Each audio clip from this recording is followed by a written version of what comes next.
ಯಚ್ಛಕ್ತಯೋ ವದತಾಂ ವಾದಿನಾಂ Y ವಿವಾದ ಸಂವಾದ ಭುವೋ ಭವಂತೆ ಕುರ್ವಂತಿ ತೇಷಾಂ ಪುನರಾತ್ಮಯೋ ಮೋಹಂ ತಸ್ಮೈ ನಮೋ ಅನಂತಗುಣಾಯ ಭೂಮ್ನೆ.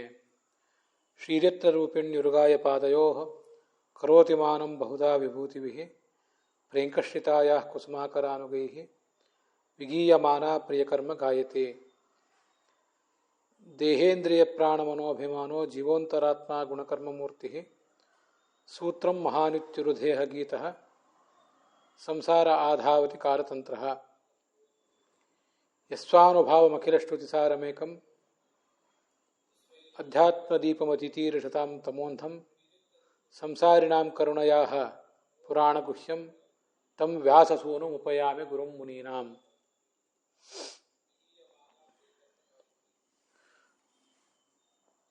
ಸರ್ವೇಷಾಂ ಮುನೀನಾಂ ಗುರುಂ ವ್ಯಾಸಸೂನುಂ ಉಪೇತ್ಯ ದೇಹೇಂದ್ರಿಯ ಪ್ರಾಣಮನೋಭಿಮಾನಂ ಪ್ರಾಣಂ ಚ ನತ್ವಾ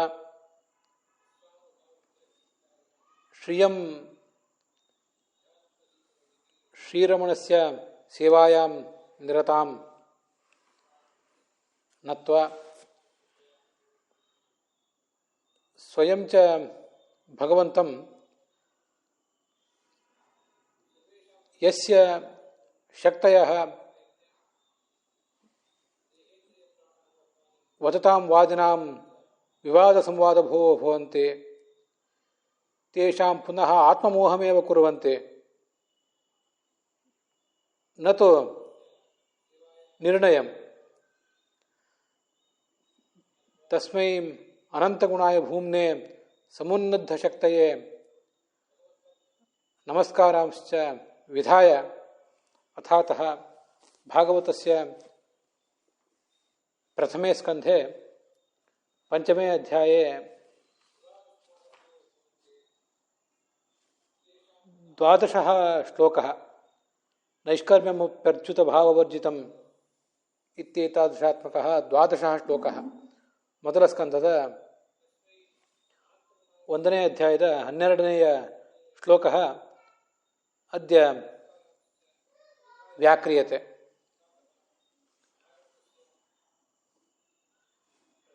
ಸರ್ವೇಷಾಂ ಚ ಶ್ರೋತॄಣಾಂ ಸಾತ್ವಿಕಾನಾಂ ಮುಕ್ತಯೇ ಖಲು ಶಾಸ್ತ್ರಾಣಿ ಪ್ರವರ್ತಂತೆ. ತೇಷಾಂ ಚ ಜ್ಞಾನಮಾರ್ಗಃ ಕರ್ಮಮಾರ್ಗಃ ಇತಿ ಮಾರ್ಗದ್ವಯಂ ಶಾಸ್ತ್ರೇಷು ಶ್ರೂಯತೆ. ತಯೋಃ ಅನಯೋಃ ಮಾರ್ಗಯೋಃ ಭಗವದ್ಭಕ್ತಿ ಭರಿತಃ ಜ್ಞಾನಮಾರ್ಗ ಏವ ನಿತರಾಂ ಶೋಭತೆ. ಜ್ಞಾನಮಾರ್ಗೇಪಿ ಯತೇತತ್ ಪರೋಕ್ಷಂ ಜ್ಞಾನಂ ಭಗವದ್ಭಕ್ತಿರಹಿತಂ ಚೇತ್ ತತ್ ಸಾಧಕಂ ಮುಕ್ತಿಂ ನೇತುಂ ನ ಕಲ್ಪತೆ. ಅಪರೋಕ್ಷ ಜ್ಞಾನಂ ತು ವಿನಾ ಭಕ್ತ್ಯ ನೈವ ಉತ್ಪದ್ಯತೆ. ಏವಂಚ ಭಕ್ತಿರೇವ ಸಾಧನ ಸಂಪತ್ಸು ಗರೀಯಸಿ. ಭಕ್ತಿವಶಃ ಪುರುಷಃ ಭಕ್ತಿರೇವೈನಂ ಗಮಯತೆ. ಭಕ್ತ್ಯಾ ತ್ವನನ್ಯಯಾ ಲಭ್ಯಃ. ಹೇ ಅರ್ಜುನ, ಅಹಂ ಅನನ್ಯಯಾ ಭಕ್ತ್ಯಾ ಏವ ಏವಂ ದ್ರಷ್ಟುಂ ಪ್ರಾಪ್ತುಂ ಚ ಲಭ್ಯಃ ಇತಿ ಭಗವಾನೇವ ಗೀತಾಸು ಸ್ವಗೀತಾಸು ಸೂಚಯತೆ. ಅತಃ ಶಾಸ್ತ್ರಾಣಾಂ ಜ್ಞಾನಂ ಭಕ್ತಿಪೂರ್ಣಮೇವ ಚೇತ್ ತದೇವ ಸಾಧಕಂ ಮುಕ್ತಿಮಾರ್ಗಂ ಪ್ರತಿ ನೇತುಂ ಕ್ಷಮತೆ. ಭಾಗವತದ 1ನೇ ಸ್ಕಂದದ 5ನೇ ಅಧ್ಯಾಯದ 12ನೇಯ ಶ್ಲೋಕವನ್ನು ನಾವೀಗ ನೋಡಬೇಕು. ಕಳೆದ ದಿವಸ ಇದನ್ನು ನೋಡಿದ್ದೇವೆ. ಎಂಥದೇ ಚಾತುರ್ಯಪೂರ್ಣವಾದಂಥ ಮಾತಿನ ಶೈಲಿ ಇರಲಿ, ಕಾವ್ಯ ಇರಲಿ, ಅದರಲ್ಲಿ ಭಗವಂತನ ಗುಣಗಳ ವರ್ಣನೆ ಇಲ್ಲದೆ ಹೋದರೆ ಅದು ಯಾವ ರೀತಿಯಿಂದಲೂ ಕೂಡ ಸಾಧಕನನ್ನು ಮೇಲೆತ್ತೋದಿಲ್ಲ. ಆದರೆ ತೀರಾ ಸಾಮಾನ್ಯವಾದ ಒಂದು ಸರಳವಾದಂಥ ಮಾತು ಕೂಡ ಭಗವಂತನ ಗುಣವರ್ಣನದಿಂದ ಕೂಡಿದ್ದಾದರೆ ಅದು ಸಾಧಕನನ್ನು ಉದ್ಧರಿಸ್ತದೆ ಅಂತನ್ನೋದನ್ನು ಕೂಡ ನೋಡಿದ್ದೀವಿ. ಅಂಥ ಭಗವದ್ಗುಣ ವರ್ಣನ ಪರವಾದಂಥ ಮಾತನ್ನೇ ಕವಿಗಳಾದವರು, ಜ್ಞಾನಿಗಳಾದವರು ವರ್ಣನೆ ಮಾಡ್ತಾರೆ. ಅದನ್ನೇ ಕಾವ್ಯ ರೂಪದಲ್ಲಿ ಅವರು ರಚನೆ ಮಾಡ್ತಾರೆ.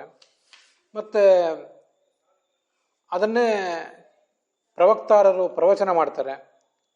ಮತ್ತು ಕೇಳುವವರು ಕೂಡ ಅದನ್ನೇ ಕೇಳ್ತಾರೆ. ವಿವೇಕಿಗಳಾಗಿದ್ದರೆ ಆ ಕವಿಗಳು, ಪ್ರವಕ್ತಾರರು ಮತ್ತು ಶ್ರೋತೃಗಳೆಲ್ಲರೂ ಕೂಡ ಭಗವದ್ಗುಣ ವರ್ಣನ ಪರವಾದನ್ನೇ ಕೇಳ್ತಾರೆ. ಅವಿವೇಕಿಗಳಾದರೆ ಮತ್ತೇನನ್ನೂ ಕೇಳಿಯಾದರು, ಮತ್ತೇನನ್ನೂ ಹೇಳಿಯಾರು, ಅದು ವಿಚಾರ ಬೇರೆ. ಈಗ ನಾವು ನೈಷ್ಕರ್ಮ್ಯಪ್ಯರ್ಚ್ಯುತ ಭಾವವರ್ಜಿತಂ ಅಂತನ್ನೋದನ್ನು ನೋಡಬೇಕು. ಶಾಸ್ತ್ರಜ್ಞಾನವೂ ಕೂಡ, ಶಾಸ್ತ್ರಜ್ಞಾನ ಅಂತನ್ನೋದು ವಸ್ತುತಃ ನಮ್ಮನ್ನು ಮುಕ್ತಿಗೆ ಒಯ್ಯಬಲ್ಲಂಥ ಶಾಸ್ತ್ರ ಅದು.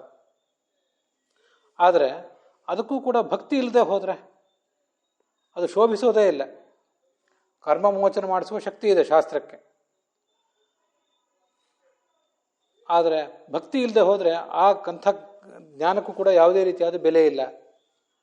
ಅದರಿಂದ ಮೋಕ್ಷ ಸಾಧನೆ ಆಗೋದೇ ಇಲ್ಲ. ಇಷ್ಟರ ಮೇಲೆ ಶಾಸ್ತ್ರಜ್ಞಾನವೂ ಕೂಡ ಭಕ್ತಿ ಇಲ್ಲದೆ ಹೋದರೆ ವಿಫಲ ಆಗ್ತದೆ ಅಂತ ಆದಮೇಲೆ ಇನ್ನು ಕರ್ಮವನ್ನು ಮಾಡಿ ಆ ಕರ್ಮವನ್ನು ಭಗವಂತನಿಗೆ ಅರ್ಪಣೆ ಮಾಡದೆ ಹೋದರೆ ಅದರಿಂದ ಏನು ಫಲ ಸಿಕ್ಕೀತು? ಇದನ್ನು ನಾವು ಗಮನಿಸಬೇಕು. ಕರ್ಮ ಮಾರ್ಗ ಮತ್ತು ಜ್ಞಾನ ಮಾರ್ಗ ಅಂತ ಎರಡು ಮಾರ್ಗಗಳಿವೆ. ಅದರಲ್ಲಿ ಕರ್ಮ ಮಾರ್ಗಕ್ಕಿಂತ ಜ್ಞಾನ ಮಾರ್ಗ ಅಂತ ಅನ್ನೋದು ದೊಡ್ಡದು. ಶ್ರೇಯಾನ್ ದ್ರವ್ಯಮಯಾದ್ಯಜ್ಞಾತ್ ಜ್ಞಾನಯಜ್ಞ ಪರಂತಪ ಅಂತ ಸ್ವಯಂ ಭಗವಂತನೇ ಹೇಳುವುದರಿಂದ ಜ್ಞಾನ ಮಾರ್ಗ ಬಹಳ ದೊಡ್ಡದು. ಆದರೆ ಆ ಜ್ಞಾನ ಮಾರ್ಗದಲ್ಲಿಯೂ ಕೂಡ ಜ್ಞಾನ ಸಂಪಾದನೆ ಮಾಡಿದ್ದೀವಿ. ಆದರೆ ಅದರಿಂದ ಭಗವಂತನ ಬಗ್ಗೆ ಭಕ್ತಿ ಮೂಡದೆ ಹೋದರೆ ಅದರಿಂದ ಏನೂ ಪ್ರಯೋಜನ ಆಗೋದಿಲ್ಲ. ಕರ್ಮ ಮಾರ್ಗಕ್ಕಿಂತ ಶ್ರೇಷ್ಠವಾದ ಜ್ಞಾನ ಮಾರ್ಗದಿಂದಲೇ ಭಕ್ತಿ ಇಲ್ಲದೆ ಹೋದರೆ ಏನೂ ಪ್ರಯೋಜನ ಆಗೋದಿಲ್ಲ ಅಂತ ಆದಮೇಲೆ ಕರ್ಮ ಮಾರ್ಗಕ್ಕಿಂತ ಬಹಳ ಕೆಳಗೆ ಇರುವಂತಹ ಜ್ಞಾನ ಮಾರ್ಗಕ್ಕಿಂತ, ಕರ್ಮ ಮಾರ್ಗ ಅಲ್ಲ, ಜ್ಞಾನ ಮಾರ್ಗಕ್ಕಿಂತ ಬಹಳ ಕೆಳಗೆ ಇರುವಂತಹ ಕರ್ಮ ಮಾರ್ಗ ನಮ್ಮನ್ನು ಹೇಗೆ ಮೇಲೆ ಎತ್ತೀತು? ಅದು ಈ ಶ್ಲೋಕದಲ್ಲಿ ಹೇಳ್ತಿರೋದು. ದೂರೇಣ ಹ್ಯವರಂ ಕರ್ಮ ಬುದ್ಧಿಯೋಗ ಧನಂಜಯ ಅಂತ ಭಗವದ್ಗೀತಾದಲ್ಲೇ ಇದೆ. ಕರ್ಮಯೋಗ ಅಂತನ್ನುವುದು ಜ್ಞಾನಯೋಗಕ್ಕಿಂತ ಬಹಳ ಕೆಳಗಿರುವಂಥದ್ದು. ಬಹಳ ಮೇಲಿದೆ ಜ್ಞಾನಯೋಗ, ಬಹಳ ಕೆಳಗಿದೆ ಕರ್ಮಯೋಗ. ಜ್ಞಾನಯೋಗ ಅಷ್ಟು ಮೇಲಿದ್ದರೂ ಕೂಡ ಅದರಿಂದ ಭಕ್ತಿ ಬರದೆ ಹೋದರೆ ಏನು ಪ್ರಯೋಜನ ಇಲ್ಲ. ಭಕ್ತಿ ಬೇಕು. ಭಕ್ತಿ ಇಲ್ಲದೆ ಹೋದರೆ ಆ ಮೇಲಿರುವಂಥ ಜ್ಞಾನಯೋಗದಿಂದಲೂ ಪ್ರಯೋಜನ ಇಲ್ಲ ಅಂದಮೇಲೆ ಹಾಗೆ ಕರ್ಮಯೋಗದಿಂದ ಪ್ರಯೋಜನ ಏನಿದೆ? ಅದರಿಂದ ಕರ್ಮ ಮಾಡುವುದ್ರ ಬಗ್ಗೆ ಸಾಧಕನಿಗೆ ಹೀಗೊಂದು ಎಚ್ಚರ ಇರಬೇಕು ಅಂತ ಈ ಶಾಸ್ತ್ರ ಹೇಳ್ತದೆ. ಭಾಗವತದಲ್ಲೇ ಮುಂದೆ ಬರೋದಿದೆ. ಯಥಾವತ್ ಕರ್ಮಕರ್ತುಸ್ತು ಜ್ಞಾನ ಸಹಾಯಕಾರಕಂ ಅನ್ಯಥಾ ಕುರುವತಃ ಕರ್ಮ ನಿರೇಯಾಯ ಭವಿಷ್ಯತೆ ತಥಾಪಿ ಕರ್ಮ ನಿಂದಂತಿ ನಯತಃ ಕರ್ತು ಮಂಜಸ ಶಕ್ಯಂ ಜ್ಞಾನ ಫಲಸ್ಯಾಪಿ ಬಹುತ್ವಾನ್ ಮೋಹನಾಯವ ಅಂತ. ಇದು ಭಾಗವತ ತಾತ್ಪರ್ಯದಲ್ಲಿ ಇಲ್ಲಿ ಬರುವಂಥದ್ದಲ್ಲ, ಮುಂದೆ ಮತ್ತೊಂದು ಕಡೆ ಬಂದಿದೆ. ಅದು ನನಗೆ ನೆನಪಿಗೆ ಬಂತಾದ್ರಿಂದ ಹೇಳಿದೆ ಅಷ್ಟೆ. ಕರ್ಮ ಮಾರ್ಗಕ್ಕಿಂತ ಜ್ಞಾನ ಮಾರ್ಗ ಹೇಗೆ ದೊಡ್ಡದು, ಕರ್ಮವನ್ನು ಮಾಡುವುದು ಎಷ್ಟು ಕಷ್ಟ ಅಂತನ್ನುವುದನ್ನು ತೋರಿಸುವಂಥ ಒಂದು ಮಾತದು. ಅನೇಕ ಬಾರಿ ಹಿಂದೆ ಹೇಳೇ ಇದ್ದೇನೆ. ಆದರೂ ಕೂಡ ಮತ್ತೆ ಅದನ್ನು ನಾವು ಮನಕ್ಕೆ ತಂದ್ಕೋತಿರ್ಬೇಕು. ಅದಕ್ಕಾಗಿ ಈ ಮಾತನ್ನು ಹೇಳ್ತಾ ಇರೋದು. ಕರ್ಮ ಮಾರ್ಗದಿಂದ ನೇರವಾಗಿ ಮುಕ್ತಿ ಆಗೋದಿಲ್ಲ. ನಾಸ್ತ್ಯಕೃತಃ ಕೃತೇನ. ಕರ್ಮ ಮಾರ್ಗ ಮಾಡಿ ಜ್ಞಾನ ಪ್ರಾಪ್ತಿ ಆಗಬೇಕು, ಜ್ಞಾನದಿಂದ ಮುಕ್ತಿ ಆಗಬೇಕು. ನಾಣ್ಯ ಪಂಥ ವಿದ್ಯತೆ ಅಯನಾಯ ನಹಿ ಜ್ಞಾನೇನ ಸದೃಶಂ ವಿದ್ಯತ್ ಪವಿತ್ರಮೇಹ ವಿದ್ಯತೆ. ಜ್ಞಾನ ಮಾರ್ಗಕ್ಕಿಂತ ಪವಿತ್ರವಾದ ಮತ್ತಾವುದೂ ಇಲ್ಲ ಅಂತ ಹೀಗೆಲ್ಲ ಶ್ರುತಿಗಳು ಸ್ಮೃತಿಗಳು ಜ್ಞಾನದ ಮಹತ್ವವನ್ನು ಕೊಂಡಾಡ್ತಾ ಇವೆ. ಯಥಾವತ್ ಕರ್ಮಕರ್ತುಸ್ತು ಜ್ಞಾನ ಸಹಾಯ ಕಾರಕಂ. ಶಾಸ್ತ್ರೋಕ್ತವಾದ ಜ್ಞಾನವನ್ನು ಪಡೆದು ಸರಿಯಾಗಿ ಕರ್ಮಾಚರಣೆ ಮಾಡಿದರೆ ಅದರಿಂದ ಜ್ಞಾನ ಪ್ರಾಪ್ತಿ ಆಗ್ತದೆ. ಅನ್ಯಥಾ ಕುರುವತಃ ಕರ್ಮ ನಿರೇಯಾಯ ಭವಿಷ್ಯತೆ. ಆದರೆ ಕರ್ಮಗಳನ್ನೇ ನಾವು ಮಾಡುವಾಗ ತಪ್ಪಾಗಿ ಮಾಡಿಬಿಟ್ರೆ ಅದರಿಂದ ಖಂಡಿತವಾಗಿಯೂ ನರಕ ಪ್ರಾಪ್ತಿನೇ ಆಗ್ತದೆ. ಹೀಗೆ ಜ್ಞಾನವನ್ನು ಗಳಿಸುವುದರಲ್ಲಿ ಒಂದು ಮಹತ್ವದ ಪಾತ್ರ ಇದೆ, ಮಹತ್ವದ ಸ್ಥಾನ ಇದೆ ಕರ್ಮಕ್ಕೆ. ಆದರೂ ಕೂಡ ಆ ಕರ್ಮವನ್ನು ಕೂಡ ಸರಿಯಾಗಿ ಮಾಡದೆ ಹೋದರೆ ಅದು ನರಕಕ್ಕೆ ಕಾರಣ ಆಗ್ತದೆ. ಕೆಲವು ಸರಿ ಕರ್ಮವನ್ನು ನಿಂದನೆ ಮಾಡಿರುವಂತೆ, ಕರ್ಮವನ್ನು ಮಾಡಬೇಡ್ರಿ, ಕರ್ಮದಿಂದ ಏನು ಫಲ ಸಿಗೋದಿಲ್ಲ ಅಂತ ಹೀಗೆಲ್ಲ ನಿಂದನೆ ಮಾಡಿದಂತೆ ಕಾಣಿಸ್ತದಲ್ಲ, ಅದು ಯಾಕೆ ಹಾಗೆ ಅಂತ ಒಂದು ಜಿಜ್ಞಾಸೆ ನಮಗೆ ಬರ್ಬೋದು. ತಥಾಪಿ ಕರ್ಮ ನಿಂದಂತಿ ನ ಯತಃ ಕರ್ತು ಮಂಜಸ ಶಕ್ಯಂ. ಅದನ್ನು ಯಾಕೆ ನಿಂದನೆ ಮಾಡ್ತಾರೆ ಅಂದರೆ, ಕರ್ಮವನ್ನು ಸರಿಯಾಗಿ ಮಾಡಲಿಕ್ಕೆ ಸಾಧ್ಯ ಆಗೋದಿಲ್ಲ, ಆದ್ದರಿಂದ ಅದನ್ನು ನಿಂದನೆ ಮಾಡ್ತಾರೆ. ಹಾಗೆ ಅಂಥೇಳಿ ಜ್ಞಾನವನ್ನು ಪೂರ್ಣವಾಗಿ ನಮ್ಮಂಥವ್ರಿಗೆ ಗಳಿಸ್ಲಿಕ್ಕೆ ಸಾಧ್ಯ ಆಗ್ತದ ಅಂತ ಪ್ರಶ್ನೆ ಬಂದರೆ, ಜ್ಞಾನವನ್ನು ಪೂರ್ಣವಾಗಿ ನಮಗೆ ಗಳಿಸ್ಲಿಕ್ಕೆ ಆಗೋದಿಲ್ಲ. ಆದರೂ ನಮ್ಮ ಯೋಗ್ಯತೆಗೆ ತಕ್ಕಂತೆ ಆದರೂ ಎಷ್ಟು ಜ್ಞಾನವನ್ನು ಗಳಿಸ್ತೇವೋ, ನಮ್ಮ ಜ್ಞಾನಕ್ಕೆ ಹೋಲಿಸಿದರೆ ನಮ್ಮ ಕರ್ಮದ ಪ್ರವೃತ್ತಿ, ಕರ್ಮವನ್ನು ಮಾಡುವ ಶಕ್ತಿ, ಕರ್ಮವನ್ನು ಮಾಡಲಿಕ್ಕೆ ಬೇಕಾದ ಜ್ಞಾನ ಬಹಳ ಕಡಿಮೆ ಆಗಿಬಿಡ್ತದೆ. ಇನ್ನೊಬ್ಬರು ಯಾರ್ದೋ ಮತ್ತೊಬ್ಬರು ಯಾರ್ದೋ ಜ್ಞಾನ ನಮ್ಮ ಕರ್ಮ ಅದನ್ನು ಹೋಲಿಸುವುದಲ್ಲ, ನಮ್ಮದೇ ಆದ ಜ್ಞಾನ ನಮ್ಮದೇ ಆದ ಕರ್ಮವನ್ನೇ ಹೋಲಿಸುವುದು.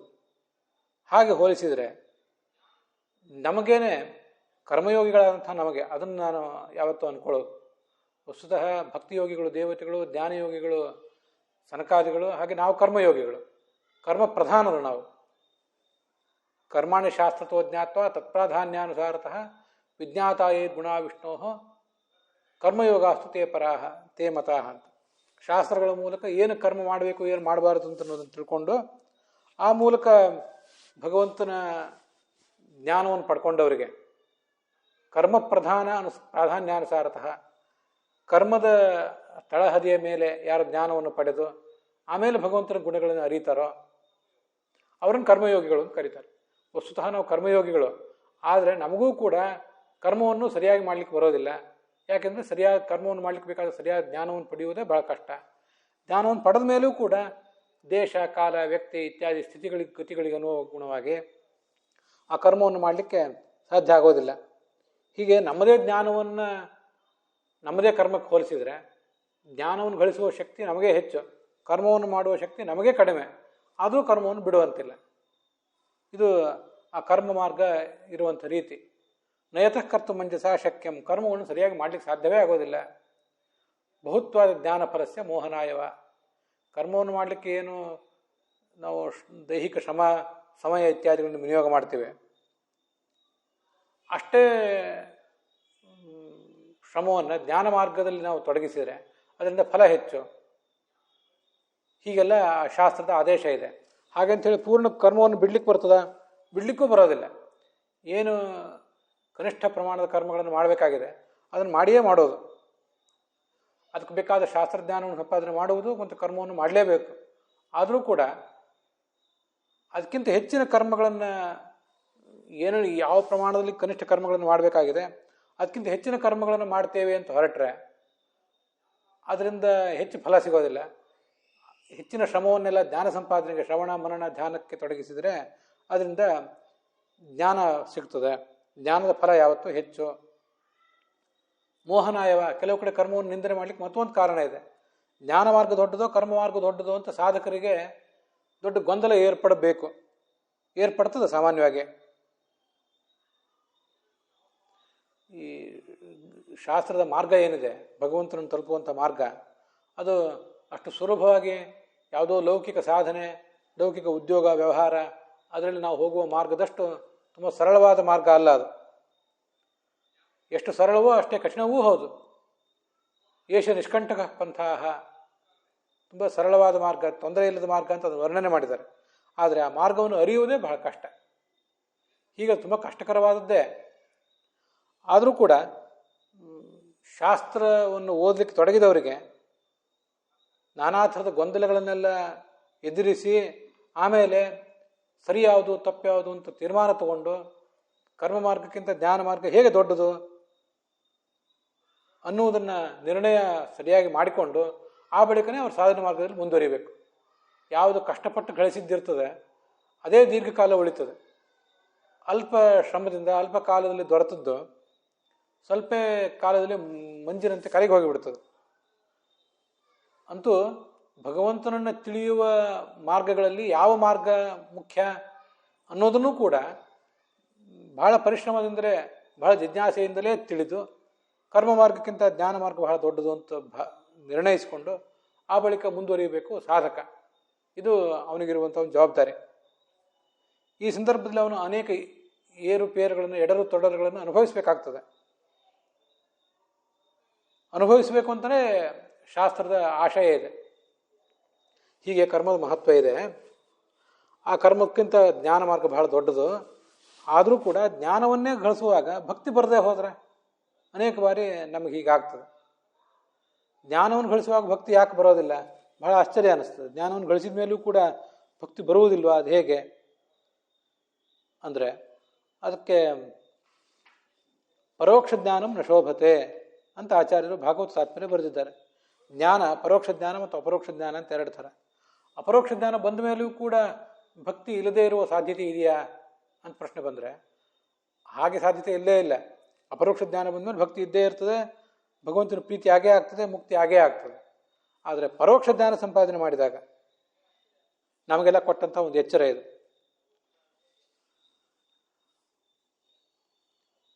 ಈ ಪರೋಕ್ಷ ಜ್ಞಾನದ ಹಂತದಲ್ಲಿ ನಾವಿದ್ದೀವಿ ಈಗ.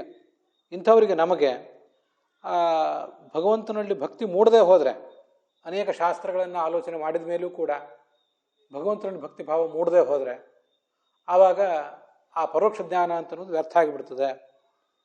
ಆದ್ದರಿಂದ ಇಲ್ಲಿ ಜ್ಞಾನ ಅಂದರೆ ಅಪರೋಕ್ಷ ಜ್ಞಾನ ಅಂತ ತಗೊಳ್ಬಾರ್ದು. ಅಪರೋಕ್ಷ ಜ್ಞಾನ ಭಕ್ತಿ ಇಲ್ಲದೆ ಇದ್ರೆ ಹುಟ್ಟುವುದೇ ಇಲ್ಲ. ಆದ್ದರಿಂದ ಅಪರೋಕ್ಷ ಜ್ಞಾನ ಬಂದ ಮೇಲೆ ಭಕ್ತಿ ಇಲ್ಲದೆ ಹೋದರೆ ಅದರಿಂದ ಸಾಧನೆ ಆಗೋದಿಲ್ಲ ಅಂತ ಅರ್ಥ ಮಾಡಬೇಕಾಗಿಲ್ಲ. ಅನೇಕ ಜನ ಆ ಥರ ಅರ್ಥ ಮಾಡಿಕೊಂಡಿದ್ದು ಕಾಣಿಸ್ತದೆ. ಅದರಿಂದ ಇಲ್ಲಿ ಹೇಳ್ತಿರುವುದು ಶಾಸ್ತ್ರಕಾರರು ಪರೋಕ್ಷ ಜ್ಞಾನವನ್ನು ಕೇವಲ ಪಾಂಡಿತ್ಯದ ಬಲದಿಂದ ಪರೋಕ್ಷ ಜ್ಞಾನವನ್ನೇನು ಸಂಪಾದನೆ ಮಾಡಿರ್ತೀವಲ್ಲ, ಆ ಪರೋಕ್ಷ ಜ್ಞಾನವನ್ನು ಇಲ್ಲಿ ಶಾಸ್ತ್ರಕಾರರು ಹೇಳ್ತಿದ್ದಾರೆ. ಆ ಪರೋಕ್ಷ ಜ್ಞಾನವು ಅದೇನು ಕ್ಷುಲ್ಲಕ ಅಲ್ಲ. ಪರೋಕ್ಷ ಜ್ಞಾನ ಅನ್ನೋದು ಅಪರೋಕ್ಷ ಜ್ಞಾನಕ್ಕೆ ಮೆಟ್ಟಿಲು. ಆ ಅಪರೋಕ್ಷ ಜ್ಞಾನ ಮುಂದೆ ಮುಕ್ತಿಗೆ ಮೆಟ್ಟಲು. ಹೀಗೆ ಪರೋಕ್ಷ ಜ್ಞಾನವೂ ಕೂಡ ನೈಷ್ಕರ್ಮ್ಯ ಅಂತಲೇ ಕರೆಸ್ಕೊಂಡಿದೆ. ಅದು ಕೂಡ ಮುಕ್ತಿಗೆ ಕಾರಣವೇ, ಅಪರೋಕ್ಷ ಜ್ಞಾನಕ್ಕೆ ಕಾರಣವೇ. ಆದರೆ ಪರೋಕ್ಷ ಜ್ಞಾನ ಸಂಪಾದನೆ ಮಾಡಿದ ಮೇಲೂ ಕೂಡ ಇನ್ನೂ ಭಕ್ತಿ ಮೂಡದೇ ಹೋದರೆ ಆವಾಗ ಅದು ಅಪರೋಕ್ಷ ಜ್ಞಾನಕ್ಕೆ ಕಾರಣ ಆಗೋದಿಲ್ಲ, ಮುಂದಿನ ಮುಕ್ತಿಗೆ ಅದು ಕಾರಣ ಆಗೋದಿಲ್ಲ ಅಂತ ಅದರ ತಾತ್ಪರ್ಯ. ಹೀಗೆ ಇಲ್ಲಿ ಹೇಳ್ತಿರುವುದು ಪರೋಕ್ಷ ಜ್ಞಾನದ ಬಗ್ಗೆ. ಪರೋಕ್ಷ ಜ್ಞಾನವನ್ನು ಕೂಡ ನಾವು ಸರಿಯಾಗಿ ಸಂಪಾದನೆ ಮಾಡದೆ ಹೋದರೆ, ಭಕ್ತಿ ಇಲ್ಲದೆ ಹೋದರೆ ಅದು ಕ್ಷುಲ್ಲಕ ಆಗಿಬಿಡ್ತದೆ, ನಮ್ಮನ್ನು ಮೇಲೆತ್ತೋದಿಲ್ಲ ಅಂತ ಆದಮೇಲೆ ಕರ್ಮವನ್ನು ಮಾಡಿದಾಗ ಅದು ನಮ್ಮನ್ನು ಎತ್ತೋದಿಲ್ಲ ಅಂತ ಏನು ಪ್ರತ್ಯೇಕವಾಗಿ ಹೇಳಬೇಕಾಗಿದೆ? ಕರ್ಮವನ್ನು ಮಾಡುವುದು ಅಷ್ಟು ಕ್ಷುದ್ರವಾದದ್ದು ಅಂತ ಅದರ ತಾತ್ಪರ್ಯ.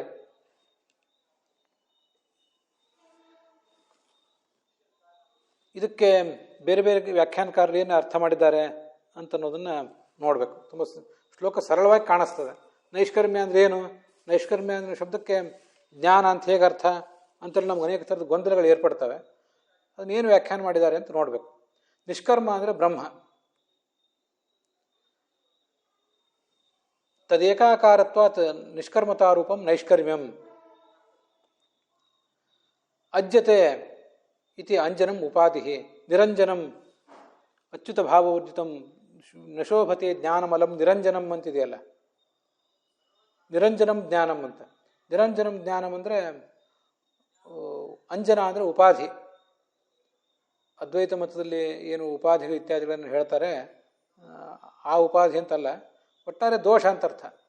ದೋಷಗಳನ್ನು ನಿವಾರಣೆ ಮಾಡುವಂಥ ಒಂದು ಜ್ಞಾನ ಅಂತ ಅದರ ತಾತ್ಪರ್ಯ. ಭಾವ ಅಂದರೆ ಭಕ್ತಿ, ಅಚ್ಯುತ ಭಾವ ಅಂದರೆ ಭಗವಂತನಲ್ಲಿ ಭಕ್ತಿ. ಅದಿಲ್ಲದೆ ಹೋದರೆ ಈ ಜ್ಞಾನವು ಕೂಡ ಶೋಭಿಸೋದಿಲ್ಲ ಅಂತಿಷ್ಟೇ. ಯಾವ ಜ್ಞಾನ ಏನು ಅಂತ ಅವ್ರು ಹೇಳಲಿಲ್ಲ. ತದಪ್ಪಿ ಕರ್ಮ ಈಶ್ವರೇನ ಅರ್ಪಿತಂ ಚೇತ್. ಜ್ಞಾನವೇ ನಮ್ಮನ್ನು ಮೇಲೆತ್ತೋದಿಲ್ಲ ಅಂತಾದ್ಮೇಲೆ ಕರ್ಮವನ್ನು ಮಾಡಿ ಅದನ್ನು ಭಗವಂತನಿಗೆ ಅರ್ಪಣೆ ಮಾಡದೇ ಹೋದರೆ ಆ ಕರ್ಮ ನಮ್ಮನ್ನು ಮೇಲೆತ್ತೋದಿಲ್ಲ ಅಂತ ನಾವು ಪ್ರತ್ಯೇಕವಾಗಿ ಏನು ಹೇಳಬೇಕಾಗಿದೆ? ಕರ್ಮದ ಇತಿಮಿತಿ ಬಗ್ಗೆ ನಾವೇನು ಮತ್ತೆ ಮಾತಾಡಬೇಕಾಗಿದೆ ಅಂತ ಅದರ ತಾತ್ಪರ್ಯ. ಕರ್ಮದ ಸೀಮಿತತೆ ಇಷ್ಟು ಅಂತ ಒಟ್ಟಾರೆ ಭಾವ. ಜ್ಞಾನ ಅಂದರೆ ಯಾವ ಜ್ಞಾನ ಅಂತ ಹೇಳಿಲ್ಲ ಶ್ರೀಧರಿಯ ವ್ಯಾಖ್ಯಾನದಲ್ಲಿ. ಆದರೆ ಉಳಿದ ವ್ಯಾಖ್ಯಾನ ಎಲ್ಲೂ ಕೂಡ ನಮಗೆ ಸ್ವೀಕಾರಕ್ಕೆ ಯೋಗ್ಯ ಆಗೇ ಆಗ್ತದೆ ಅವ್ರದ್ದಾದ್ರೂ ಕೂಡ.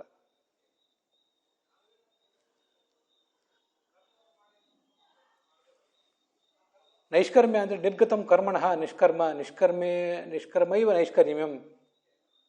ಇದು ವೀರರಾಘವರ ವ್ಯಾಖ್ಯಾನದಲ್ಲಿ ಕರ್ಮಣಃ ಬಹಿರ್ಭೂತಂ ಕರ್ಮೇತರತ್, ಕರ್ಮಕ್ಕಿಂತ ಭಿನ್ನವಾದ್ದು ಅಂತ ಇಷ್ಟೇ ಅರ್ಥ. ಅದ್ಯಾವುದು ಅಂದರೆ ತತ್ವಜ್ಞಾನ. ಆ ತತ್ವಜ್ಞಾನ ಅಂತಂದ್ರೆ ಕರ್ಮಕ್ಕಿಂತ ಭಿನ್ನ. ನೈಷ್ಕರ್ಮ್ಯ ಅನ್ನೋ ಶಬ್ದದಿಂದ ಜ್ಞಾನವನ್ನೇ ಇಟ್ಕೊಂಡಿದ್ದಾರೆ ವೀರರಾಘವರ ವ್ಯಾಖ್ಯಾನದಲ್ಲೂ ಕೂಡ. ನಿರಂಜನಂ, ಆ ಜ್ಞಾನ ನಿರಂಜನ ಆಗುವುದು ಹೇಗೆ ಅಂದರೆ ರಾಗದ್ವೇಷಾದಿಗಳಿಂದ ರಹಿತವಾಗಿರಬೇಕು. ರಾಗದ್ವೇಷಾದಿಗಳಿಂದ ರಹಿತವಾಗಿ ಸ್ವಚ್ಛವಾದಂಥ ಹೃದಯದಿಂದ ಹೊರಹೊಮ್ಮಿದಂಥ ಜ್ಞಾನ ಆಗಿರಬೇಕದು.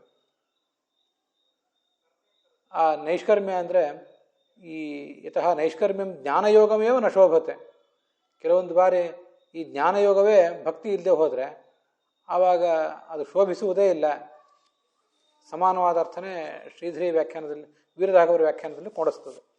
ಸರಳವಾಗಿ ಕೊನೆಯ ಮಾತಿನಲ್ಲಿ ಒಂದು ಅರ್ಥ ಬರೀತಾರೆ, ಜ್ಞಾನಯೋಗ ಕರ್ಮಯೋಗಶ್ಚ ಭಕ್ತಿಯೋಗ ಭಗವದ್ಭಕ್ತಿವರ್ಜಿತ ನ ಶೋಭತೆ, ಕಾಮ್ಯಂ ಕರ್ಮ ನ ಶೋಭತೆ ಇತಿ ಕೈಮುತ್ಯ ನ್ಯಾಯಸಿದ್ಧಂ.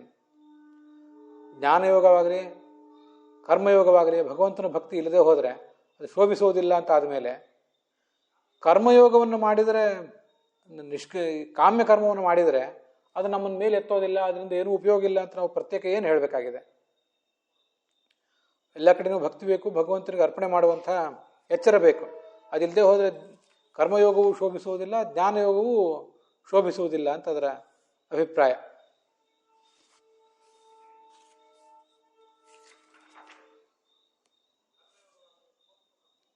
ನೈಷ್ಕರ್ಮ್ಯಂ ನಿಷ್ಕರ್ಮತಾರೂಪಂ ನಿರಂಜನಂ ಅವಿದ್ಯಾರಹಿತಮಪಿ ಜ್ಞಾನಂ.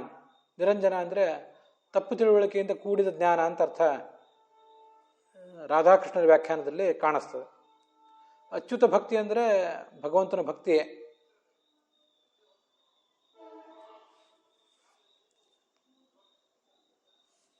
ಹೀಗೆ ಈ ಮೂರು ಜನ ಹೇಳಿದಂಥ ವ್ಯಾಖ್ಯಾನಗಳನ್ನು ನಾವು ನೋಡಿದ್ದೇವೆ. ಆದರೆ ಪರೋಕ್ಷ ಜ್ಞಾನ ಅಪರೋಕ್ಷ ಜ್ಞಾನ ಅಂತ ಒಂದು ವ್ಯತ್ಯಾಸವನ್ನು ಮಾತ್ರ ಅವ್ರು ಯಾರೂ ಹೇಳಿಲ್ಲ. ಆಚಾರ್ಯರು ಅದನ್ನು ಸ್ಪಷ್ಟವಾಗಿ ಹೇಳಿದ್ದಾರೆ. ಈ ಶ್ಲೋಕವನ್ನು ಓದುವವರಿಗೆ ಗೊಂದಲ ಹುಟ್ಟುತ್ತದೆ. ಜ್ಞಾನವನ್ನು ಸಂಪಾದನೆ ಮಾಡಿದ ಮೇಲೂ ಕೂಡ ಭಕ್ತಿ ಬರೋದಿಲ್ಲ ಅಂದರೆ ಹೇಗದು? ಅದರ ವಿವರಣೆ ಬೇರೆ ವ್ಯಾಖ್ಯಾನಗಳು ನಮ್ಗೆ ಕಾಣಿಸೋದಿಲ್ಲ, ಅದು ಇಲ್ಲಿ ಮಾತ್ರ ಕಾಣಿಸ್ತದೆ. ಪರೋಕ್ಷ ಜ್ಞಾನಂ ನ ಶೋಭತೆ ಅಪರೋಕ್ಷ ಜ್ಞಾನಂ ನ ಭಕ್ತಿಯ ಉತ್ಪದ್ಯತೆ. ಇಷ್ಟು ಆಚಾರ್ಯ ತಾತ್ಪರ್ಯ.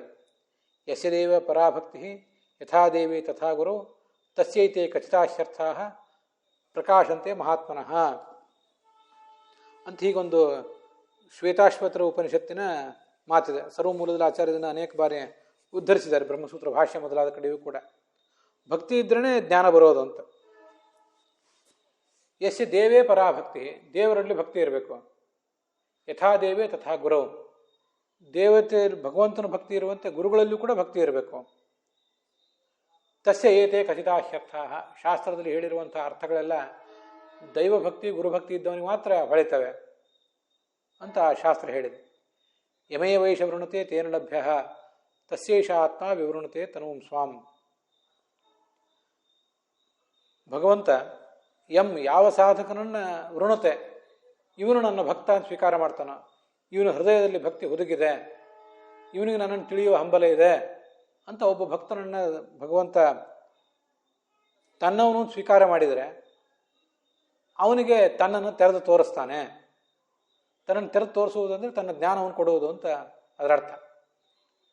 ಅವನು ಭಗವಂತ ಮೊದಲು ಸ್ವೀಕಾರ ಮಾಡಬೇಕಾದ್ರೆ ಸ್ವಲ್ಪ ಭಕ್ತಿ ನಮಗೆ ಹೃದಯದಲ್ಲಿ ಇರಬೇಕು. ಸ್ವಲ್ಪವಾದರೂ ಭಕ್ತಿ ಇದ್ದರೆ ಈ ಭಕ್ತ ನನ್ನವನು ಅಂತ ಸ್ವೀಕಾರ ಮಾಡ್ತಾನೆ, ಮುಂದೆ ಜ್ಞಾನ ಕೊಡ್ತಾನೆ ಅಂತ ಅದರ ತಾತ್ಪರ್ಯ. ಯದ್ ವಾಸುದೇವ ಶರಣಾಹ ವಿದುರಂಜಸೈವ, ವಾಸುದೇವನಿಗೆ ಯಾರು ಶರಣ ಹೋಗ್ತಾರೋ ಅವನಿಗೆ ಅದರಿಂದಲೇ ಜ್ಞಾನ ಬರಬೇಕೇ ಹೊರತು ಬೇರೆ ಯಾವುದರಿಂದಲೂ ಜ್ಞಾನ ಬರೋದಿಲ್ಲ ಅಂತ ಇವೆಲ್ಲ ಭಾಗವತ ತಾತ್ಪರ್ಯದಲ್ಲಿ ಬಂದಿರುವಂಥ ಮಾತು. ನೈಷ್ಕರ್ಮ್ಯ ಅಂದರೆ ಹೆಚ್ಚು ಸ್ಪಷ್ಟವಾದ ಅರ್ಥವನ್ನು ವಿಜಯಧ್ವಜರು ಯಾದವಾರ್ಯರು ಮೊದಲಾದವರು ಬರೀತಾರೆ. ನೈಷ್ಕರ್ಮ್ಯ ಅಂದರೆ ಸ್ವತಃ ನಿಷ್ಕರ್ಮಣ ಮುಕ್ತೇ ಸಾಧನಂ. ನೈಷ್ಕರ್ಮ್ಯ ಅಂದರೆ ಮುಕ್ತಿಗೆ ಸಾಧನವಾದ ಜ್ಞಾನ ಅಂತ ಅರ್ಥ.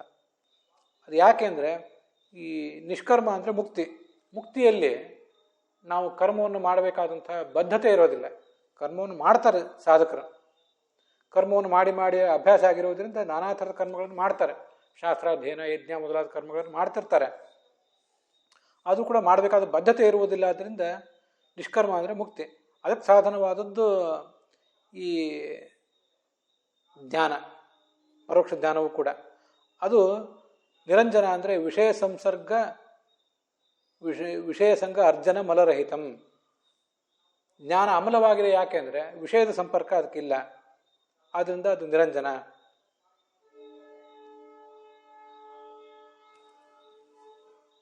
ಜ್ಞಾನಂ ಅಲಂ ನಿರಂಜನಂ. ಇಂಥ ಜ್ಞಾನವೂ ಕೂಡ, ಪರೋಕ್ಷ ಜ್ಞಾನವೂ ಕೂಡ ಅಚ್ಯುತ ಭಾವವರ್ಜಿತಂ ಭಗವದ್ಭಕ್ತಿರಹಿತಂ ಚೇತ್, ಅಥವಾ ಹರವು ಅಚ್ಯುತತೆಯ ನಿರಂತರ ಭಾವನೆಯ ಮನೋಯೋಜನೆಯ ರಹಿತಂ ವಾ ನ ಶೋಭತೆ. ಒಂದು ಭಕ್ತಿ ಇಲ್ಲದೆ ಇರುವುದಂತ ಅರ್ಥ ಅಚ್ಯುತ ಭಾವವರ್ಜಿತ ಅಂತಂದ್ರೆ. ಇನ್ನೊಂದು ಅಚ್ಯುತ ವರ್ಜಿತ ಅಂತಂದ್ರೆ ಮನೋನಿಗ್ರಹ ಇಲ್ಲದೆ ಇರುವುದು ಅಂತ ಮತ್ತೊಂದು ಅರ್ಥವನ್ನು ಕೂಡ ವಿಜಯಧ್ವಜರು ಬರೆದಿದ್ದಾರೆ. ಜ್ಞಾನ ಸಂಪಾದನೆ ಆಗಿದೆ, ಆದರೆ ಮನೋ ಜಯ ಆಗಿಲ್ಲ ಇನ್ನೂ ಕೂಡ. ಅದೊಂದು ಕೊರತೆ ಸಾಧಕನಿಗೆ. ಯಾಕೆಂದ್ರೆ ಇನ್ನೂ ಶಾಸ್ತ್ರ ಜ್ಞಾನ ಒಂದು ಪರೋಕ್ಷ ಜ್ಞಾನದ ಹಂತದಲ್ಲೇ ಇದೆ, ಆದ್ದರಿಂದ ಇಂದ್ರಿಯ ನಿಗ್ರಹ ಆಗಿಲ್ಲ, ಅರಿಷಡ್ವರ್ಗಗಳ ಪರಿಹಾರ ಆಗಿಲ್ಲ ಅಂತ ಅದರ ತಾತ್ಪರ್ಯ.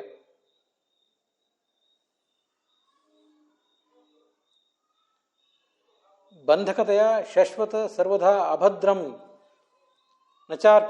ನಚಾರ್ಪಿತಂ ಕರ್ಮ ಯದಪ್ಯ ಕಾರಣಂ ಶಾಶ್ವತ ಅಭದ್ರಂ ಈಶ್ವರೇ. ಕರ್ಮವನ್ನ ಅಭದ್ರ ಅಂತ ವರ್ಣನೆ ಮಾಡಿದ್ದಾರೆ. ಯಾಕೆ ಅದು ಅಭದ್ರ? ಅದೇ ಅಭದ್ರ ಅಂದ್ರೆ ಅಮಂಗಲ. ಯಾಕೆ ಕರ್ಮವನ್ನು ಅಭದ್ರ ಅಂತ ಹೇಳ್ತಾರೆ ಅಂದ್ರೆ ಬಂಧಕ. ಆದ್ದರಿಂದ ಕರ್ಮ ನಮ್ಮನ್ನು ಮತ್ತೆ ಮತ್ತೆ ಸಿಲುಕಿಸಿ ಹಾಕಿರುವುದರಿಂದ ಕರ್ಮವನ್ನು ಅಭದ್ರ ಅಂತ ಹೇಳಿದ್ದಾರೆ. ಅಂಥ ಕರ್ಮ ನಮ್ಮನ್ನು ಮೇಲೆ ಎತ್ತುವುದೇ ಇಲ್ಲ. ಜ್ಞಾನವೇ ಎತ್ತೋದಿಲ್ಲ ಅಂದ್ರೆ ಕರ್ಮ ಮೇಲೆ ಹೇಗೆ ಎತ್ತುತ್ತದೆ ಅಂತ ಅದರ ತಾತ್ಪರ್ಯ. ಶಶ್ವತ ಅಭದ್ರಂ, ಯಾವಾಗಲೂ ಅದು ಅಮಂಗಲ ಈ ಕರ್ಮ. ಅದಕ್ಕೆ ತುಂಬ ಚೆನ್ನಾಗಿ ಅದನ್ನು ವ್ಯಾಖ್ಯಾನ ಮಾಡಿದ್ದಾರೆ. ಶಶ್ವತ ಅಭದ್ರಂ ಅನುಷ್ಠಾನ ಕಾಲೇ ಫಲಕಾಲೇ ಚ ಅಮಂಗಲಂ. ಕರ್ಮದ ಬಗ್ಗೆ ನಮಗಿರಬೇಕಾದ ಎಚ್ಚರ ಎಷ್ಟು ಅಂದರೆ, ಅನುಷ್ಠಾನ ಮಾಡುವಾಗಲೂ ಕೂಡ ಅದು ಅಮಂಗಳ, ಫಲ ಕೊಡುವಾಗಲೂ ಅದು ಅಮಂಗಳ. ಅನುಷ್ಠಾನ ಮಾಡುವಾಗಲೂ ಕೂಡ ಕರ್ಮವನ್ನು ಅನುಷ್ಠಾನ ಮಾಡುವುದೇನು ಬಹಳ ಸುಲಭದ ಕೆಲಸ ಅಲ್ಲ. ಅಮಂಗಳ ಅಂದರೆ ಅದು ನಮಗೆ ಕೆಟ್ಟದು ಅಂತ ಅರ್ಥ ಅಲ್ಲ, ಜ್ಞಾನದಷ್ಟು ಅದು ಶ್ರೇಷ್ಠ ಅಲ್ಲ ಅಂತ ಇಷ್ಟೇ ಅರ್ಥ. ಕರ್ಮವನ್ನು ಆಚರಣೆ ಮಾಡುವುದು ಬಹಳ ಕಷ್ಟ ಅಂತ ತಾತ್ಪರ್ಯ. ಫಲ ಕೊಡುವಾಗಲೂ ಕೂಡ ಕರ್ಮವನ್ನು ಮಾಡಿದ್ರಿಂದ ಏನೋ ಒಂದು ಫಲ ಸಿಗಬೇಕು, ಲೌಕಿಕವಾದ ಫಲವನ್ನು ನಾವು ಬಯಸಿದ್ದೀವಿ ಅಂತಾದರೆ ಆ ಫಲ ಕೊಡುವ ಸಂದರ್ಭದಲ್ಲೂ ಕೂಡ ಅದು ಅಮಂಗಲ. ಯಾಕೆಂದರೆ ಕರ್ಮವನ್ನು ಮಾಡಿದ್ದೀವಿ, ಫಲ ಸಿಕ್ಕಿದೆ, ಯಾವುದೋ ಒಂದು ಲೌಕಿಕ ಭೋಗ ಸುಖ, ಆ ಸುಖವನ್ನು ಅನುಭವಿಸುವಾಗ ಅದು ಸರ್ವೇಂದ್ರಿಯಾಣಂ ಜರಯಂತಿ ತೇಜ ಅಂತ ಹೇಳುವಂತೆ ನಮ್ಮ 5 ಕರ್ಮೇಂದ್ರಿಯ, 5 ಜ್ಞಾನೇಂದ್ರಿಯ, ಮನಸ್ಸು, ನಮ್ಮ ದೇಹ, ಒಟ್ಟಾರೆ ಇದನ್ನೆಲ್ಲ ಸುಖ ಭೋಗ ಅಂತನ್ನೋದು ಹಿಪ್ಪೆ ಮಾಡಿಬಿಡ್ತದೆ. ಆದ್ದರಿಂದ ಕರ್ಮ ಅಂತನ್ನೋದು ಅಮಂಗಲ ಅಂತ ಅದರ ತಾತ್ಪರ್ಯ ಹೇಳಿರೋದು.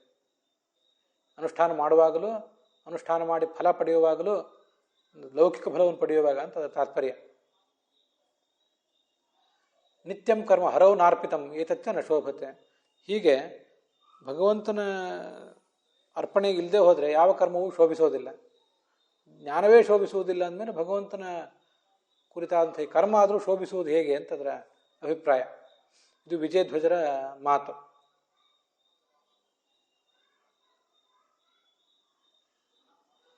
ನ ಶೋಭತೆ ನ ಮುಕ್ತಿಂ ದದಾತಿ ಮುಕ್ತಿಂ ಸಾಧಯತೆ ಯಾದವಾರ್ಯರ ಮಾತು. ಕರ್ಮ ಅಂತ ಶೋಭಿಸುವುದಿಲ್ಲ ಅಂದರೆ ಮುಕ್ತಿಯನ್ನು ಕೊಡೋದಿಲ್ಲ ಅಂತ ಅರ್ಥ. ಅಚ್ಯುತ ಭಾವ ವರ್ಜಿತ ಮಿತಿ ಜ್ಞಾನಸ್ಯ ಭಕ್ತಿ ಭಾವೇ ಅಪಿ ಉತ್ಪತ್ತಿ ಉಚ್ಯತೆ. ಪರೋಕ್ಷ ಜ್ಞಾನ ಅಂತಂದು ಭಕ್ತಿ ಇಲ್ಲದೇನೂ ಹುಟ್ಟುತ್ತದೆ, ಆದರೆ ಅಪರೋಕ್ಷ ಜ್ಞಾನ ಮಾತ್ರ ಹಾಗೆ ಹುಟ್ಟೋದಿಲ್ಲ ಅಂತ ಅದರ ತಾತ್ಪರ್ಯ. ಪರೋಕ್ಷ ಜ್ಞಾನಂತೂ ಶಾಸ್ತ್ರಾದಿನ ಭಕ್ತಿಹೀನಾನಾಮಪಿ. ಒಳ್ಳೆ ಪಾಂಡಿತ್ಯ ಇದ್ದರೆ, ಭಾಷೆಯ ಮೇಲೆ ಹಿಡಿತಾ ಇದ್ದರೆ ಪರೋಕ್ಷ ಜ್ಞಾನ ಯಾರಿಗೂ ಬರ್ಬೋದು, ಆದರೆ ಅಪರೋಕ್ಷ ಜ್ಞಾನ ಮಾತ್ರ ಹಾಗೆ ಬರೋದಿಲ್ಲ. ವಾಸುದೇವ ಶರಣಾಹ ಅಂದರೆ ವಾಸುದೇವ ಭಕ್ತಾಹ, ಅವರೇ ಭಗವಂತನ ತಿಳ್ಕೋತಾರೆ.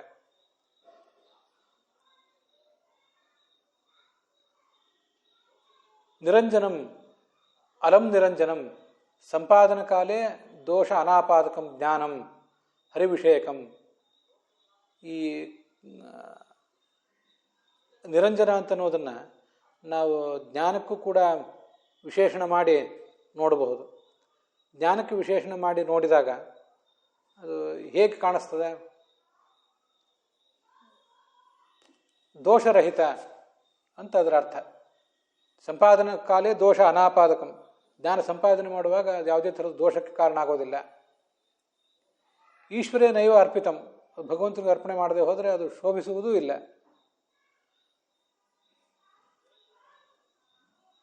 ಯದಪಿ ಅಕಾರಣಂ ಫಲ ಅನುಸಂಧಾನಾದಿರೂಪ ಕಾರಣರಹಿತಂ. ಫಲಾನುಸಂಧಾನ ಇಲ್ಲ ಅಂತ, ಫಲಾನುಸಂಧಾನವೇ ಬೇಕಾಗಿಲ್ಲ ಅಂತ ನಾವು ಒಂದು ಯಾವ್ದಾದ್ರು ಕರ್ಮವನ್ನು ಮಾಡಿದರೂ ಕೂಡ ಅದು ಏನಾದರೂ ಭಗವದ್ಭಕ್ತಿಯನ್ನು ಕೊಟ್ಟಿತ್ತು, ಅಪರೋಕ್ಷ ಜ್ಞಾನವನ್ನು ಕೊಟ್ಟಿತ್ತು. ಆದರೆ ಫಲಾನುಸಂಧಾನ ಬೇಕು ಅಂತ, ಫಲ ಬೇಕು ಅಂತ ಏನಾದರೂ ಕರ್ಮವನ್ನು ಮಾಡಿದರೆ ಅದು ಮಾತ್ರ ನಮ್ಮನ್ನು ಮೇಲೆತ್ತುವುದಿಲ್ಲ.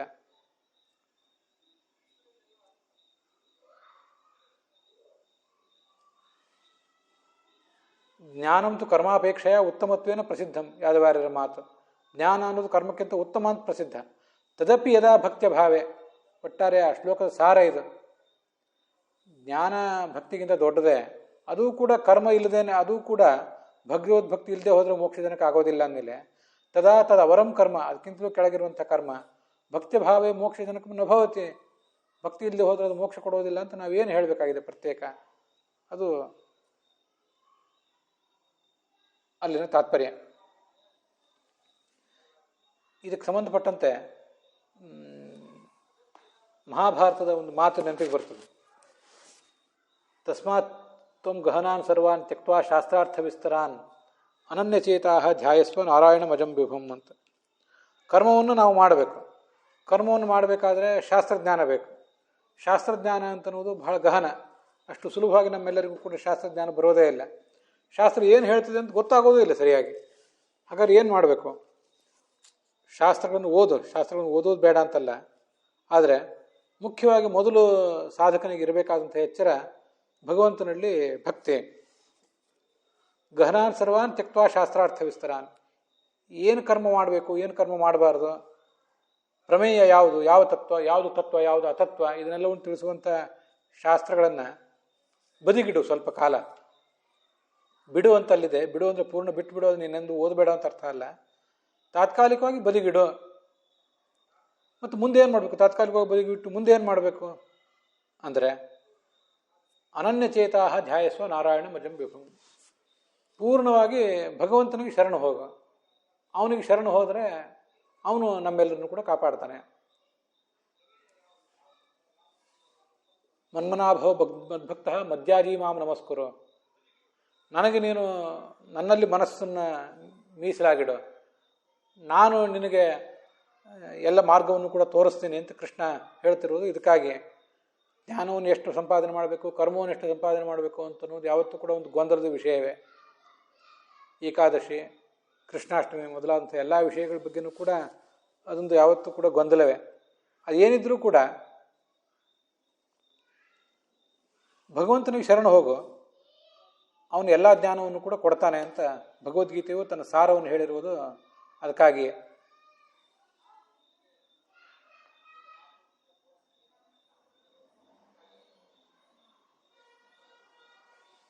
ಇಲ್ಲಿ ಗೋವಿಂದಾಚಾರ್ಯರು ಕೆಲವು ಪ್ರಾಚೀನ ಟೀಕಾದ ಅರ್ಥಗಳನ್ನು ಕೂಡ ಹೇಳಿದ್ದಾರೆ. ನೈಷ್ಕರ್ಮ್ಯ ಅಂದರೆ ಸರ್ವಸಂಗ ಪರಿತ್ಯಾಗಾತ್ಮಕ ಸನ್ಯಾಸ. ನೈಷ್ಕರ್ಮ್ಯ ಅಂದರೆ ಪರೋಕ್ಷ ಜ್ಞಾನ ಅಂತ ಒಂದು ಅರ್ಥ ಹೇಳಿದ್ವಲ್ಲ, ಅದಲ್ಲದೆ ಮತ್ತೂ ಒಂದು ಅರ್ಥ ಹೀಗೆ ಪ್ರಾಚೀನ ಟೀಕಾಕಾರರು ಯಾರು ಹೇಳಿದಂತೆ ಕಾಣಿಸ್ತದೆ. ಸರ್ವಸಂಗ ಪರಿತ್ಯಾಗ ರೂಪವಾದಂಥ ಸನ್ಯಾಸವೂ ಕೂಡ ಭಕ್ತಿ ಇಲ್ಲದೆ ಹೋದರೆ ಶೋಭಿಸೋದಿಲ್ಲ. ನಿರಂಜನಂ ಯಥಾರ್ಥತ್ವೇನ ದೋಷರಹಿತಂ ಜ್ಞಾನಂ ಶಾಸ್ತ್ರ ಶ್ರವಣ ಜನಿತಂ ಪರೋಕ್ಷ ಜ್ಞಾನಂ ಚ ಅಚ್ಯುತ ಭಕ್ತಿರಹಿತಂ ನ ಶೋಭತೆ ಇದು ಪ್ರಾಚೀನಂ. ಸನ್ಯಾಸ ಮಾತ್ರ ಅಲ್ಲ, ನೈಷ್ಕರ್ಮ್ಯ ಅಂದರೆ ಸನ್ಯಾಸ, ಅದರ ಜೊತೆಗೆ ಪರೋಕ್ಷ ಜ್ಞಾನ, ಇವೆರಡೂ ಕೂಡ ಭಗವಂತನ ಭಕ್ತಿ ಇಲ್ಲದೆ ಹೋದರೆ ಶೋಭಿಸುವುದೇ ಇಲ್ಲ. ಅದಕ್ಕೇನಾದರೂ ಬೆಲೆ ಬರಬೇಕು ಅಂತಿದ್ರೆ, ಶೋಭಿಸಬೇಕು ಅಂತಿದ್ರೆ ಭಕ್ತಿಯದೇ ಬೆಲೆ. ಭಕ್ತಿಯೇ ಅದಕ್ಕೆ ನಿರ್ಣಾಯಕವಾದಂಥ ಸೂತ್ರ ಅಂತ ಅದರ ತಾತ್ಪರ್ಯ.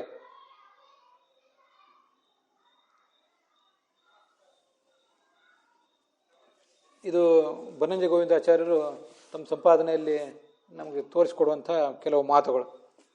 ಯಾದವೇಂದ್ರ ತೀರ್ಥರು, ಅನಂತ ತೀರ್ಥರು ಮೊದಲಾದವರ ಟೀಕೆ, ಅದರ ಟಿಪ್ಪಣಿಗಳ ಮೂಲಕ ನಮಗೆ ತಿಳಿದು ಬರುವಂಥ ಅರ್ಥ. ಪ್ರಬೋಧಿನಿ ಮತ್ತು ದೀಪಿಕಾ ವ್ಯಾಖ್ಯಾನಗಳಲ್ಲಿ ಕೂಡ ಇದಕ್ಕೆ ಸಂಬಂಧಪಟ್ಟಂತೆ ಹೆಚ್ಚಿನ ವಿಷಯ ಏನಿಲ್ಲ. ಅಲ್ಲಿ ಆ ಶ್ವೇತಾಶ್ವತರ ಉಪನಿಷತ್ತು, ಆ ಉಪನಿಷತ್ತಿನ ಪೂರ್ಣ ಪಾಠವನ್ನು ತೋರಿಸಿಕೊಟ್ಟು ಅದಕ್ಕೇನು ಅರ್ಥ ಅಂತಿಷ್ಟು ಮಾತ್ರ ವರ್ಣನೆ ಮಾಡಿದ್ದಾರೆ. ಆದ್ದರಿಂದ ನಾವು ಅದ್ರ ಬಗ್ಗೆ ಹೆಚ್ಚಿನ ವಿಷಯಗಳನ್ನು ನೋಡಬೇಕಾದ ಅವಶ್ಯಕತೆಯೂ ಕೂಡ ಇಲ್ಲ. ಹೀಗೆ ಕರ್ಮ ಮತ್ತು ಜ್ಞಾನ ಅವುಗಳ ಇತಿಮಿತಿಗಳನ್ನು ಈ ಶ್ಲೋಕದಲ್ಲಿ ತೋರಿಸಿದ್ದಾರೆ. ಭಕ್ತಿ ಇಲ್ಲದೆ ಹೋದರೆ ಹೇಗೆ ಜ್ಞಾನವೂ ಕೂಡ ವ್ಯರ್ಥ ಆಗಿಬಿಡ್ತದೆ ಅಂತನ್ನೋದನ್ನು ತೋರಿಸಿದ್ದಾರೆ. ಆದ್ದರಿಂದ ಮುಖ್ಯವಾಗಿ ಪರೋಕ್ಷ ಜ್ಞಾನದ ಹಂತದಲ್ಲಿರುವಂಥವರು ನಾವೆಲ್ಲರೂ ಕೂಡ ಬಹಳ ಎಚ್ಚರಿಕೆಯನ್ನು ವಹಿಸಬೇಕು. ಅಪರೋಕ್ಷ ಜ್ಞಾನವನ್ನು ಈಗಾಗಲೇ ಯಾರು ಗಳಿಸಿದ್ದಾರೆ ಅವರಿಗೆ ಚಿಂತೆ ಇಲ್ಲ. ಆದರೆ ಪರೋಕ್ಷ ಜ್ಞಾನದ ಹಂತದಲ್ಲಿ ಯಾರಿದ್ದಾರೆ ಅವರಿಗಿನ್ನೂ ಕೂಡ ಮನಸ್ಸಿನ ದ್ವೇಷಾದಿಗಳು ಕಡಿಮೆ ಆಗಿಲ್ಲ, ಮತ್ತು ಭಗವಂತನ ಭಕ್ತಿಯೂ ಕೂಡ ಸರಿಯಾಗಿ ಮೂಡಿಲ್ಲ ಅಂತಿದ್ದಾಗ ಆ ಕರ್ಮ ಆ ಜ್ಞಾನ ನಮ್ಮನ್ನು ಮೇಲೆ ಎತ್ತೋದಿಲ್ಲ ಅನ್ನೋದನ್ನು ಪರೋಕ್ಷ ಜ್ಞಾನದ ಹಂತದಲ್ಲಿದ್ದಂಥ ನಮ್ಮಂಥವರು ಬಹಳ ಎಚ್ಚರಿಕೆಯಿಂದ ಗಮನಿಸಬೇಕು. ಇದು ನಮಗೆ ಹೇಳಿದಂಥ ಮಾತು, ನಮ್ಮ ಕಿವಿ ಹಿಂಡಿ ಹೇಳಿದಂಥ ಮಾತು ಅಂತ ಈ ಶ್ಲೋಕ ನೋಡಿದಾಗ ಕಾಣಿಸ್ತದೆ.